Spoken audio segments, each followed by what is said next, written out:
ಈಗ ನಾವು ಈ ಪಾರ್ಟ್ ಇರೋದ ನೀವೆಲ್ಲ ಫಸ್ಟ್ ಪಿಕ್ಚರ್ ಡ್ರಾ ಮಾಡ್ತೀರಿ. ಡ್ರಾ ಮಾಡೋದ್ರ ಜೊತೆಗೆ water all the insects found ಅಲ್ಲಿ ಡಿಫೆಂಡರ್ಸ್ ಆಗಿರ್ಬೋದು, ಅಂದರೆ ನ್ಯಾಚುರಲ್ ಎನಿಮೀಸ್ ಆಗಿರ್ಬೋದು ಅಥವಾ ಪೆಸ್ಟ್ ಆಗಿರ್ಬೋದು. ಸೊ ಅದೆಲ್ಲವೂ ಕೂಡ ಡ್ರಾ ಮಾಡಬೇಕು. ಜೊತೆಗೆ ಅಲ್ಲಿ ಏನಾದರೂ ವಾಟರ್ ಬಾಡೀಸ್ ಅದಾವ ಹಂಗೆ. ಸೊ ಅಂದ್ರೆ ಕಂಪ್ಲೀಟ್ ಅದು ಅಗ್ರೋ ಎಕೋಸಿಸ್ಟಮ್ ಅಂತ ಅನ್ಸಂಗೆ ಒಂದೆಲ್ಲ ಪಿಕ್ಚರ್ ಡ್ರಾ ಮಾಡೋದು. ಆಮೇಲೆ ಅಲ್ಲಿ ಏನು ನೋಡಿದ್ರಿ ಅದೆಲ್ಲವೂ ಕಂಪ್ಲೀಟ್ ಡಿಟೇಲ್ ಆಗಿರೋದು ನೀವು ಎಕ್ಸ್ಪ್ಲೇನ್ ಮಾಡಬೇಕಾಗ್ತದೆ. ನೋಟ್ ಡೌನ್ ಮಾಡಿಕೊಂಡು ಬೋರ್ಡ್ ಮೇಲೆ ಅದು ಡ್ರಾ ಮಾಡಿ ಅದನ್ನು ನೀವು ಎಕ್ಸ್ಪ್ಲೇನ್ ಮಾಡಬೇಕು. ಓಕೆ, ಇದು ಒಂದು ಬ್ಯಾಚ್. ಸೆಕೆಂಡ್ ಹೊಂಗೆ ಟ್ರೀಸು, ಆಮೇಲೆ ಲೀಫ್ ಟ್ರೀಸು, ಆಮೇಲೆ ಈ ಸೈಡ್ ರೋಸ್ ಇದ್ದಾವೆ, ಆಮೇಲೆ ಹೈಬಿಸ್ಕಸ್ ಇದೆ. ಸೊ ಇದು ಒಂದು batch.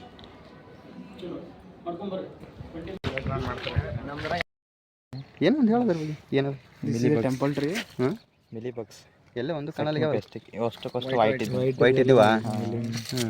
It is attacked by a pest called mealybugs. ಈ ಗಿಡದ ಹೆಸರು ಏನದ? Flies are ಉಳದ ಹೆಸರು mealybugs. ಇವೆಲ್ಲ ವೈಟ್ ಇದ್ದೀವಲ್ಲ? ಫ್ಲವರ್ ಬರ್ನ್ ಆಗಿತ್ತು. ಎಲ್ಲದ? ಹೌದು, ಎಲ್ಲ ಫ್ಲವರ್ ಬರ್ನ್ ಆಗ್ಯಾವ ನೋಡಿ ಹೆಚ್ಚಿಗೆ ಬಿಸ್ಕೆಟ್. ಎಲ್ಲಿ ಫ್ಲೈಸ್ ಅದ? ಫ್ಲವರ್ ಬರ್ನ್ ಅಲ್ಲ ಇದು? ಪ್ಲೂಮೆರಿಯಾ ಟೆಂಪಲ್ ಟ್ರೀ ಅಂತಾರೆ ಇದಕ್ಕೆ. ಇದ್ರೊಳಗೆ ಹಿಂಗೆ ತೆಗೆದ್ರೆ ಮಿಲ್ಕ್ ಬರ್ತದೆ ನೋಡ್ರಿ. ಈಗ ಮಿಲ್ಕ್ ಪ್ಲೂಮೆರಿಯಾ ಗಿಡ ಟೆಂಪಲ್ ಟ್ರೀ ಅಂತಾರೆ ಇದಕ್ಕೆ. ಇದು ಫಸ್ಟ್ ಲೀವ್ ನೋಡ್ರಿ, ಇದು ಡಿಸ್ಕಲರೇಷನ್ ಆಗ್ಯದ.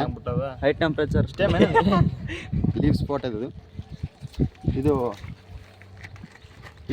ಏನಂತಾರ ಚಲೋ ಫ್ಲವರ್, ಆದರೆ ಇದು ನಾರ್ಮಲ್ ಡಿಸ್ಕಲರೇಷನ್ ಆಗಿದೆ ಫ್ಲವರ್. ಇದು ಲೀಫ್ ಮೆನರ್ ಆಗಿ ಸ್ಕ್ಲಿರಟೈಸ್ ಆಗಿರ್ತದೆ ಫುಲ್ ಲೀವ್ಸ್. ಇದೂ ಹಾಗೆ.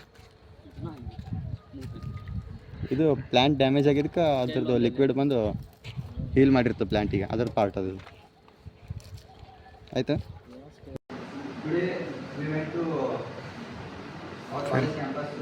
and we collected some samples of plumeria trees, in which first one is normal leaf without any disease or any kind of abnormality. Second is sclerotized leaf. Means the insect called leaf miner will eat all chlorophyll content, and only veins are visible and dark brown color.